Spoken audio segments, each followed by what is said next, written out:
Welcome back to the path to Buddhist wisdom.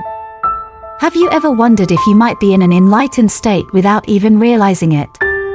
Perhaps during a quiet afternoon when you immerse yourself in nature. Or in a moment when you face life's challenges with an unexpected sense of calm. These moments, though fleeting and often unnoticed, could be signs of something profound, the awakening of your own enlightenment. Is enlightenment a state reserved only for monks or those who have renounced worldly life to seek solitude? Or is it possible that enlightenment is accessible to all of us, even in the midst of our everyday lives, in moments that seem utterly ordinary? Affirming the truth about enlightenment. We often think of enlightenment as something distant and unattainable, reserved for long-time practitioners or wise sages. However, the truth is, enlightenment can come to us in the most subtle ways. Not as a thunderous storm, but as a gentle breeze that brushes against our soul, allowing us to see the world around us through a fresh perspective. Chapter 1: The Illusion of Enlightenment, breaking down common misconceptions about enlightenment. Before we dive into the signs that may help you recognize if you are in an enlightened state, let's first clear up some common misconceptions about enlightenment. Many of us imagine enlightenment as a transcendent state, something reserved for those who have given up everything in search of truth, or for wise sages living in seclusion away from the world. And when we don't achieve this, we think we have failed, that enlightenment is something too distant, unattainable, breaking the myth. But the truth is, enlightenment is not something difficult, distant, or reserved for a select few. You may have already experienced aspects of enlightenment in your everyday life, you just might not have recognized it. Enlightenment doesn't always arrive like a grand revolution of the soul. Sometimes, it comes in small moments, in the subtle shifts in how you perceive the world around you. Example story. Let me share with you the story of a friend of mine. Someone who is not a monk or a spiritual master, but an ordinary person, living a full and busy life. One day, while she was walking through the park on a particularly stressful day, something remarkable happened. As she walked, she stopped for a moment to breathe deeply, letting the sounds of the wind in the trees and the birds singing fill her senses. In that brief moment, she felt a profound sense of peace wash over her, as if all the worries and challenges she had been carrying for weeks had simply melted away.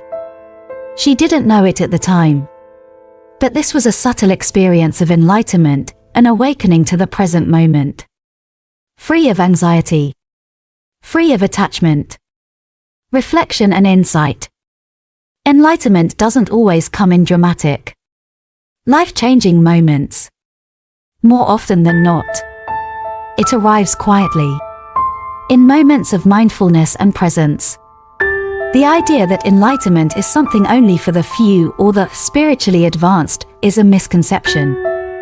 It's available to all of us, right here, right now.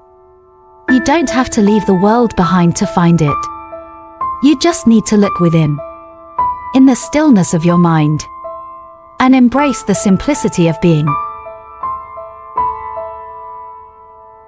Chapter 2: The First Sign, Acceptance of the Unchangeable. Introduction to the concept. One of the most profound signs that you might be in an enlightened state, without even realizing it, is a deep and unwavering acceptance of the things you cannot change. At first glance, this might sound simple, even trivial. But when we really reflect on it, it becomes clear that this is one of the most powerful shifts that can take place within us. In Buddhist philosophy, this is often referred to as the practice of letting go, releasing attachment to outcomes and finding peace in the present moment. Explaining the difficulty of acceptance. We live in a world filled with constant change. Our lives are shaped by external circumstances, by people's actions, and by events beyond our control. It's natural to want to control things, to fight against challenges, to resist things that make us uncomfortable. But the more we struggle against reality, the more suffering we experience. This is the essence of what the Buddha taught with his Four Noble Truths. Suffering arises from our attachments, from our resistance to the impermanence of life. Personal story and example. Let me share an example from my own life. A few years ago, I faced a significant personal setback that felt like the ground had been pulled out from under me. I had worked so hard for something, only for it to crumble away in an instant. At first, I was filled with anger, frustration, and disbelief. Why did this happen? Why was I being punished? These were the questions that filled my mind, keeping me up at night. But as time went on, something shifted inside me. Slowly, I began to accept that this situation was beyond my control. I realized that no matter how much I resisted, nothing would change. The more I fought it, the more it consumed my peace of mind. Reflection on the shift. It wasn't easy, and it didn't happen overnight. But gradually, I came to understand that true peace didn't lie in changing the situation, but in accepting it. This acceptance didn't mean I gave up or that I became passive about improving my life. Rather, it meant that I acknowledged the reality of what was happening and allowed myself to be at peace with it. That was a pivotal moment in my life. And looking back, I can now recognize it as a sign of my own quiet awakening, a sign of enlightenment. Explaining the significance of acceptance. Acceptance is not about resignation, it is about seeing life as it is, without distortion. When we truly accept the unchangeable, we experience a profound freedom. We stop fighting against life. And in that moment of surrender, there is peace. This does not mean that we become passive or indifferent. On the contrary, true acceptance often leads to action. But it is action that comes from a place of clarity and understanding, not from a place of anger or resistance. Spiritual insight. In Buddhist teachings, there is a concept known as the middle way. It's about finding balance between extremes. When we are caught in attachment or aversion, whether it's attachment to success, people, or outcomes, or aversion to pain, loss, or difficulty, we are caught in the extremes of the mind. Enlightenment, or awakening, is not about choosing one extreme over another, but about recognizing and transcending these dualities. The middle way teaches us to neither cling to what we want nor run away from what we fear, but to accept both the pleasant and the unpleasant with equanimity. Real-life example of acceptance in action. Consider the story of a well-known Buddhist monk, Thich Nhat Hanh, who was exiled from his home country of Vietnam during the war. Rather than resisting his situation, he embraced it, finding peace even in the midst of immense hardship. His exile wasn't something he could change, but by accepting it, he was able to continue his work for peace and mindfulness, spreading his message to the world. Thich Nhat Hanh didn't resign to passivity, he actively worked for change, but he did so with a heart of acceptance, understanding that certain aspects of life were beyond his control. Connecting to the audience. Perhaps you've had a similar experience in your life, where you were faced with an unavoidable challenge or loss. How did you react? Did you struggle against it? Or did you find a way to accept it? Even if just for a moment. Acceptance doesn't come easily. It is a practice, one that takes time, patience, and self-awareness. But the more we cultivate it, the more we open ourselves to a life of peace and clarity.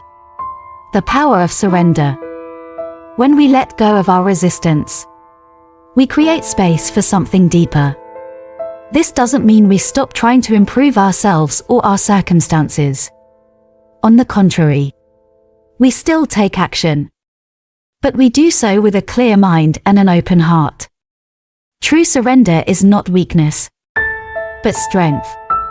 It is the strength to face life as it is and the wisdom to know that we cannot control everything. Closing thoughts on acceptance. So, if you find yourself in a moment where you are struggling with something in your life, try to take a step back. Ask yourself, what am I resisting? And can I accept this as it is? In that acceptance, you may find the key to peace, true peace that doesn't depend on changing the world around you, but on changing how you relate to it. And that is a sign that you are on the path of enlightenment, even if you don't realize it yet.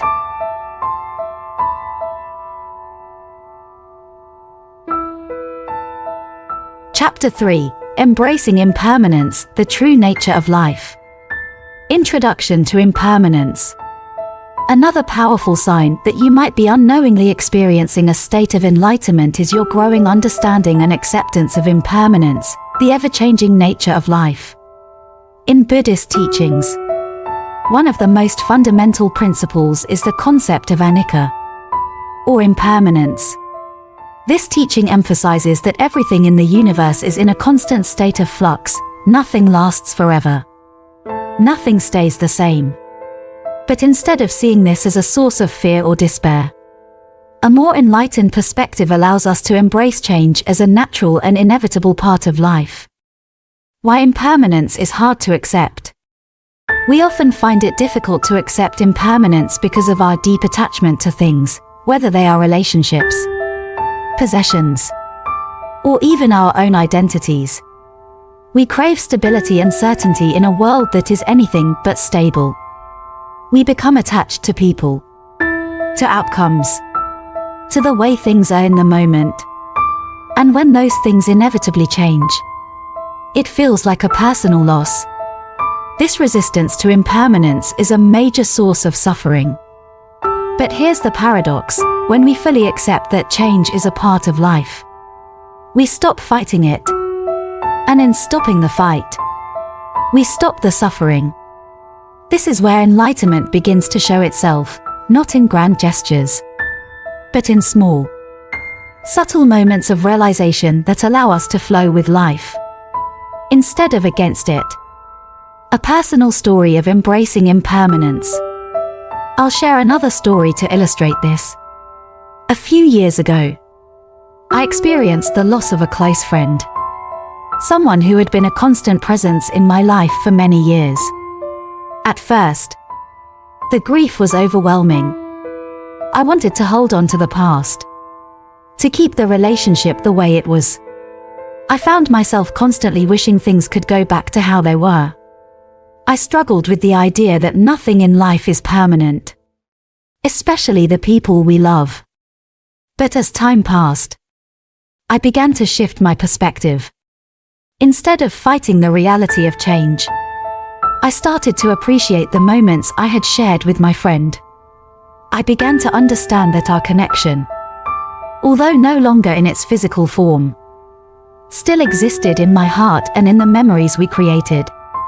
The impermanence of life didn't take away from the beauty of the relationship, it enhanced it, reminding me to be fully present, to appreciate every moment, and to let go of the need to control or hold on to the past. The enlightened approach to impermanence. When we accept impermanence, we stop clinging to the illusion of control. We let go of our attachments to specific outcomes, and instead, we learn to live with greater ease. We begin to understand that life, like everything else, is constantly changing. And by embracing that change, we can experience a deeper sense of peace. In Buddhist practice, this understanding of impermanence is a key aspect of developing wisdom. Wisdom isn't just about knowing facts or understanding teachings, it's about applying this understanding to our own lives. Seeing how impermanence is woven into every moment, and choosing to live in harmony with it. Practical examples of embracing impermanence. Let's take a moment to think about practical ways we can apply the acceptance of impermanence to our daily lives. It could be as simple as letting go of the attachment to a perfect outcome in our work. Instead of stressing about every little detail, we can focus on doing our best in the moment and then letting go of the need for perfection. Or perhaps in our relationships, we can start to appreciate people for who they are right now, without expecting them to remain unchanged or fulfill certain roles. By doing so, we cultivate deeper and more meaningful connections, because we are free from the pressure of needing things to stay the same. Closing reflection. In each of these examples, the key is to approach life with a sense of flow, recognizing that every moment, every experience, is in a state of transition. Instead of fearing it, we learn to embrace it.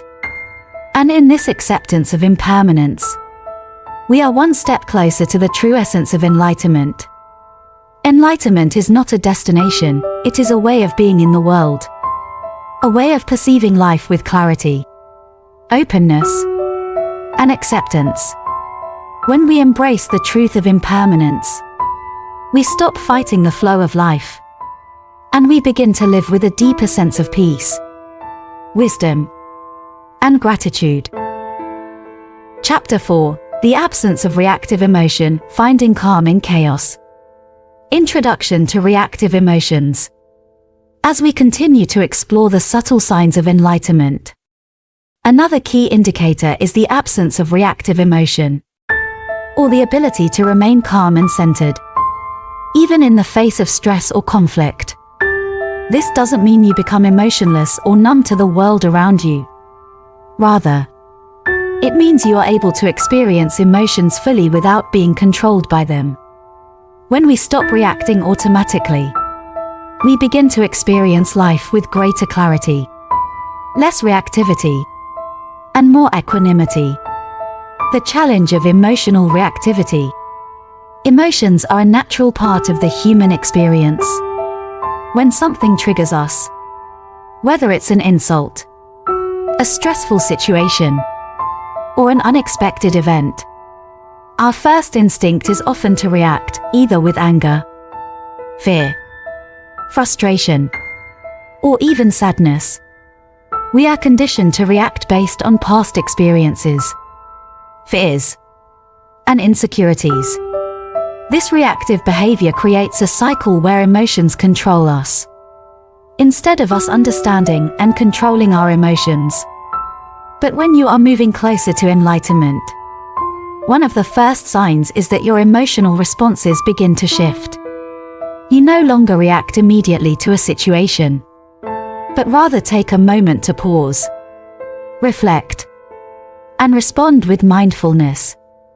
This shift doesn't mean that emotions don't arise, it means you can observe them without becoming consumed by them. Example story: staying calm amid chaos. Let me tell you about an experience that truly exemplified this shift in my own life. A few years ago, I was in a high-stakes meeting with colleagues where we were discussing a major project. The atmosphere was tense, and suddenly, one of my colleagues became irate, accusing me of mishandling certain aspects of the project. In the past, this kind of criticism would have set me off. I might have become defensive, angry, or even withdrawn. But that day, something different happened. I felt a wave of calm wash over me, and instead of reacting immediately, I took a deep breath and simply listened to what was being said. I acknowledged the concerns without feeling personally attacked. And when it was my turn to speak, I responded with clarity and calmness, which helped diffuse the situation. This was a turning point for me. I realized that I was no longer governed by my old emotional triggers. Instead of feeling overwhelmed by the heat of the moment, I could observe my emotions with greater awareness and choose my responses more mindfully. This wasn't just a mental shift, it was a deeper, inner transformation that allowed me to remain grounded, no matter the external circumstances. Why this happens: the role of mindfulness. The ability to respond rather than react comes from the practice of mindfulness.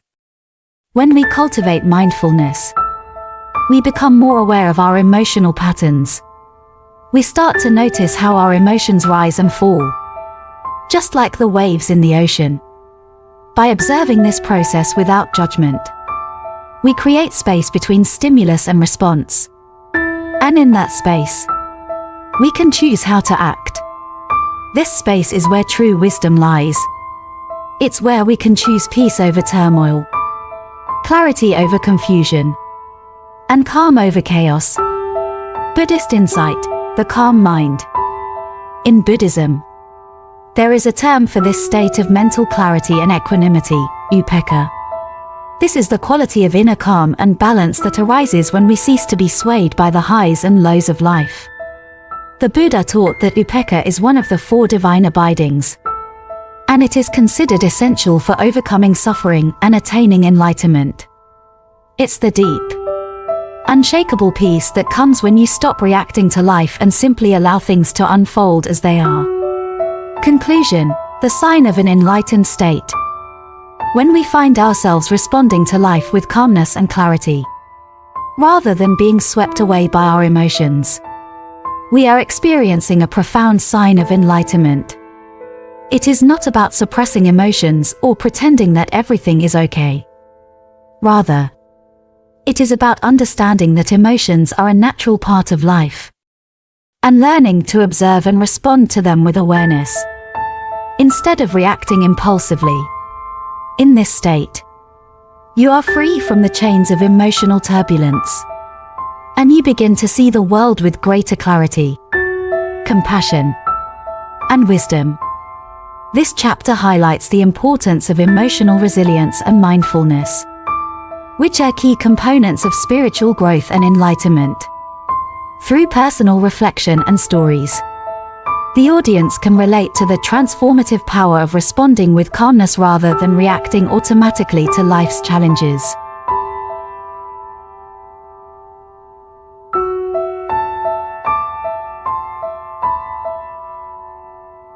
Chapter 5: Compassion and Non-Judgment, the Heart of Enlightenment. Introduction to Compassion and Non-Judgment.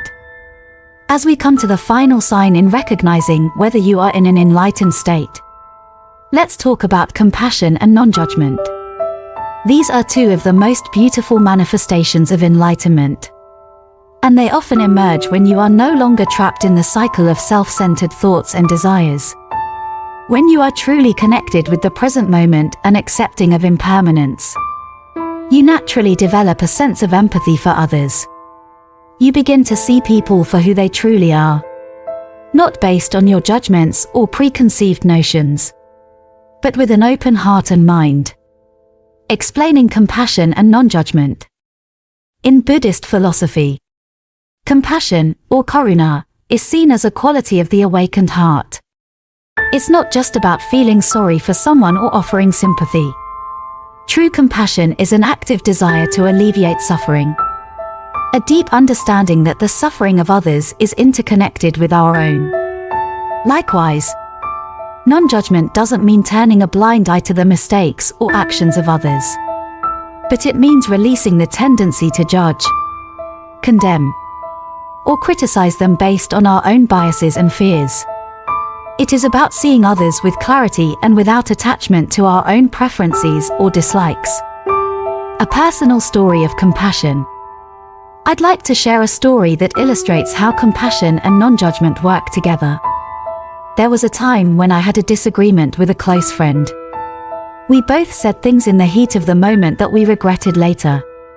At first, I felt hurt, angry, and betrayed. I wanted to judge them for their actions, to hold on to my sense of being wronged. But as I reflected, I remembered the teachings on compassion and non-judgment. I realized that my friend was suffering too, and that their actions came from their own pain. Instead of holding on to my anger, I let go. allowing my heart to soften and my judgment to dissolve. We reconciled. Not because we had won the argument, but because we had both shown each other compassion and understanding.